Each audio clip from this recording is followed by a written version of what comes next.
O Senhor esteja convosco. Ele está no meio de nós. Proclamação do Evangelho de Jesus Cristo segundo São Lucas. Glória a vós, Senhor.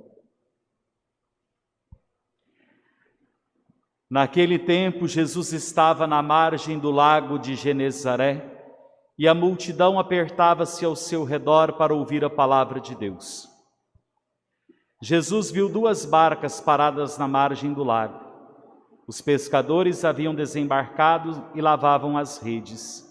Subindo numa das barcas, que era de Simão, pediu que se afastasse um pouco da margem.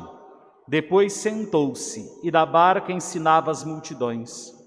Quando acabou de falar, disse a Simão: avança para as águas mais profundas e lançai as vossas redes para a pesca. Simão respondeu: Mestre, nós trabalhamos a noite inteira e nada pescamos, mas em atenção à tua palavra vou lançar as redes. Assim fizeram, e apanharam tamanha quantidade de peixes que as redes se rompiam. Então fizeram sinal aos companheiros da outra barca, para que viessem ajudá-los. Eles vieram e encheram as duas barcas ao ponto de quase afundarem. Ao ver aquilo, Simão Pedro atirou-se aos pés de Jesus, dizendo: afasta de mim, Senhor, porque sou um pecador. É que o espanto se apoderara de Simão e de todos os seus companheiros por causa da pesca que acabavam de fazer. Tiago e João, os filhos de Zebedeu, que eram sócios de Simão Pedro, também ficaram espantados. Jesus, porém, disse a Simão: não tenhas medo. De hoje em diante tu serás pescador de homens. Então levaram as barcas para a margem, deixaram tudo e seguiram Jesus. Palavra da salvação. Glória a vós, Senhor.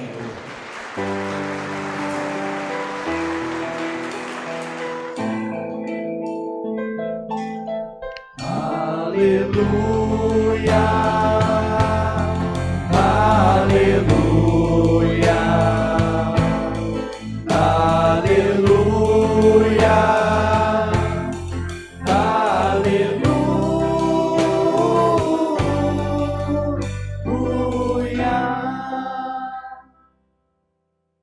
Os queridos irmãos, minhas irmãs na fé, nós que aqui estamos, a nossa Igreja Matriz de Santo Antônio, aqueles que rezam conosco a partir da internet, neste domingo, dia do Senhor por excelência, nós temos a oportunidade de nos reunirmos como comunidade, povo de Deus, ouvindo a palavra santa do Senhor, renovando em nós forças e esperanças para mais uma semana que nós iniciamos. Coloquemos, pois, aos cuidados de Deus aquilo que nós vamos realizar durante esta semana. Que Deus, no seu amor paterno por cada um de nós, possa cuidar da vida, do trabalho, das labutas que nós somos convidados a enfrentar a cada dia. A liturgia de hoje, do quinto domingo do tempo comum, ela tem um viés totalmente vocacional. Se há um chamado, necessariamente há a resposta. Deus que chama, uma iniciativa divina à nossa humanidade. E se Deus nos chama, Deus espera de nós uma resposta. Como às vezes nós os chamamos uns aos outros e queremos a resposta do chamado que nós o fazemos, assim também é com Deus. Então a experiência da palavra que nós acabamos de ouvir, nas três leituras, nos colocam diante deste chamado. E é curioso o jeito de Deus ser, agir e os meios que Deus usa para tocar o coração humano. Na primeira leitura nós vemos a vocação do profeta Isaías. Diante do chamado, diante daquele que o chama a partir de uma voz interior, o próprio profeta diz: ai de mim, estou perdido, sou apenas um homem de lábios impuros. E aí ele diz: mas eu vi com os meus olhos o Rei, o Senhor dos exércitos. Por isso que, a partir do contexto de Isaías, nós vamos entender o Evangelho que nós acabamos de ouvir de São Lucas. Jesus está realizando o seu ministério, ele está à margem do lago de Genezaré. E ali, a multidão estava se apertando ao redor de Jesus. E diz o Evangelho, ele fala para nós o motivo. O povo lá estava porque queria ouvir a palavra de Deus. Não é porque era alguém famoso, um milagreiro, alguém que pudesse simplesmente fazer algo. Mas ali estava Jesus, o Verbo eterno do Pai, a palavra viva, o Verbo encarnado. E as pessoas ali estavam para ouvir dele. Não simplesmente a palavra dita, mas a palavra vivida, o afeto, a ternura, a essência de Deus que sempre vem ao nosso encontro. E aí a cena do Evangelho continua. 2 barcas estavam ali. Jesus entra em uma determinada barca. De quem era a barca que Jesus entrou? Fala, gente. De Simão, de Pedro. Daí a simbologia de 2 realidades. 2 barcas, Jesus poderia ter entrado na outra, mas Jesus entrou na de Pedro, porque logo depois, à frente, Jesus olha para aquele homem matuto, simples, pescador e pecador, e Cristo olha para ele e diz: Simão, filho de Jonas, tu és Pedro, pedra, Cefas, ao qual eu vou edificar a minha igreja. E Jesus entra naquela barca, como que o lago, Jesus se coloca um pouco para dentro da margem, e da barca Jesus ensina, prega, fala, orienta. Aí a imagem de Pedro e a imagem da barca. A barca, biblicamente falando, é a prefiguração da igreja. Mas da igreja, não igreja, templo, igreja, hierarquia, padre, bispo, não. A prefiguração da igreja como povo de Deus. Todos nós somos estes eleitos. Por isso que Jesus está naquela barca. Por isso que a nossa vida é uma barca. Por isso que a igreja, nós dizemos nos tempos atuais, que Francisco é aquele que conduz a barca de Pedro. Em mar revoltos, tempos difíceis, mas a barca de Pedro, que é a igreja, permanece como aquela que é portadora da boa nova do Senhor. E Jesus diz para Pedro: avança para as águas mais profundas, lançai a vossa rede para a pesca.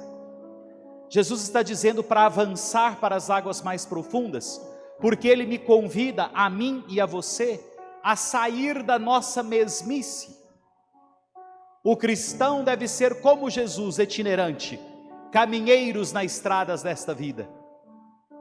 Nós não podemos simplesmente permanecer nos mesmos lugares e não tenhamos simplesmente o lugar como um lugar, mas com as mesmas ideias, com os mesmos fracassos, com os mesmos medos, com falta de criatividade, com falta de ousadia.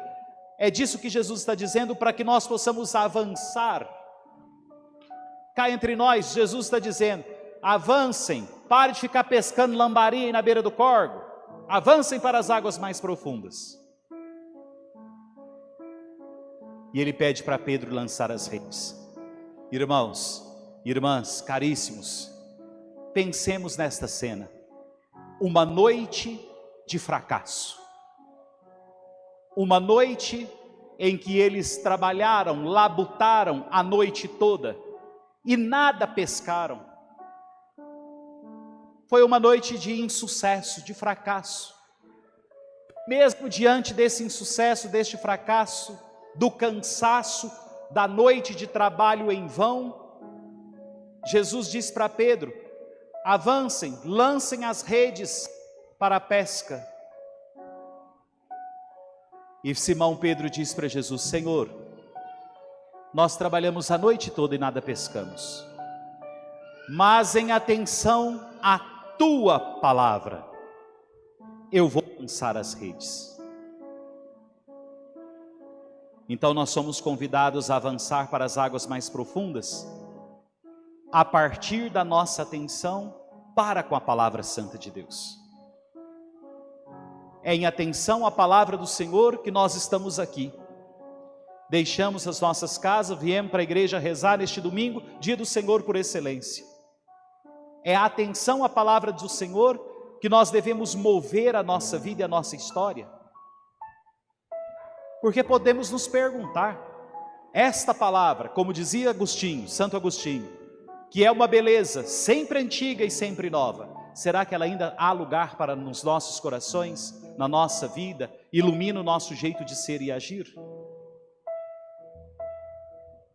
E quem confia, quem entrega, quem age em atenção à palavra de Deus, o milagre acontece, a bênção acontece. Por isso que lançaram as redes, e diz o Evangelho que as redes quase se rompiam, o barco quase ao ponto de afundar, porque a pesca foi abundante, foi milagrosa. É assim o sinal de Deus na nossa vida, meu irmão. É assim a graça de Deus na nossa vida, minha irmã. Nós tenhamos ter consciência que Deus não nos abandona. Ele caminha conosco. Ele faz história na nossa história. E aí Pedro, diante do milagre da pesca: Senhor, afasta de mim porque sou um pecador. Como profeta: Senhor, eu sou um homem de lábios impuros. Para dizer para mim e para você que Deus tem o poder de nos transformar. Na oração eucarística de hoje nós rezamos e mencionamos a igreja santa e pecadora. A igreja não é santa nas imagens do altar. A igreja é santa na vida e na história do seu povo. A igreja não é pecadora naqueles que estão condenados ao purgatório ou ao inferno, mas a igreja é pecadora na vida e na missão do seu povo. E a graça de Deus tem o poder de nos santificar. E nós dizemos da igreja em três realidades: a igreja celeste, a igreja padecente e a igreja militante. A igreja celeste são os nossos irmãos que já contemplam o Senhor face a face, que estão no céu. Um dia nós todos iremos para lá. Pelos nossos méritos, talvez não, mas pela graça e a misericórdia de Deus. Quem quiser ir na minha frente, pode ir, deixa eu para trás. Faça à vontade, não. E a igreja padecente, aqueles que estão no purgatório. Por isso que a igreja, desde o 3º século, a igreja reza pelos irmãos falecidos. E a igreja militante somos nós que aqui estamos. Militamos nesta vida, cremos na força de Deus, lutamos para construir um mundo mais justo, mais fraterno, mais igualitário. Por isso que aqui nós estamos. E São Paulo, na segunda leitura, para terminar, nos diz que o evangelho que ele transmite é o evangelho que ele recebeu. Isso é importante, porque tem hora que nós estamos querendo burlar o evangelho para justificar os nossos erros, as nossas imperfeições, os nossos pecados. Quantas vezes casais que não têm impedimento nenhum para receber o sacramento do matrimônio, quer a Eucaristia, mas não quer o matrimônio. Está manco, não está alinhadinho. Quantos entre nós dificultamos as realidades, por exemplo, como escolha dos padrinhos de batismo, porque a igreja preza para a educação da fé, e a gente acha que padrinho qualquer um serve. Não serve. Padre, mas fulano é honesto. Honestidade é obrigação, não é qualidade não.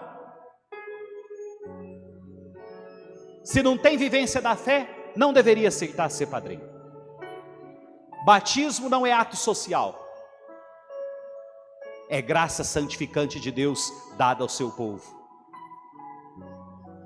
Hoje uma alegria, batizamos um punhado hoje pela manhã. Graças a Deus. Mas não podemos deixar com que a essência do sacramento fuja dos nossos olhos. Por isso que São Paulo diz: o evangelho que eu recebi é o evangelho que eu vos anuncio. E ele diz: Cristo apareceu aos discípulos, aos apóstolos e também a mim. O termo aparecer, o verbo, não é aparecer de aparecer igual fantasma, né? Tu apareceu aqui na minha frente. Não é isso, não. O verbo aparecer, do grego, é tomada de consciência. Não é que Cristo apareceu para eles como um abracadabra, um fantasma, um mágico, não. Eles tomaram consciência de Cristo e passaram a segui-lo e anunciá-lo. Então, meu irmão, minha irmã, peçamos a Deus nosso Senhor que nós possamos tomar consciência do amor de Deus por cada um de nós. Que nós possamos tomar consciência da graça santificante de Cristo. Que nós possamos tomar consciência da cruz do Senhor. Porque na cruz nós nos encontramos. Na cruz nós entendemos o jeito de Deus ser e agir. Na cruz nós entendemos o que é amar sem medida. Louvado seja o nosso Senhor Jesus Cristo. Para sempre seja louvado.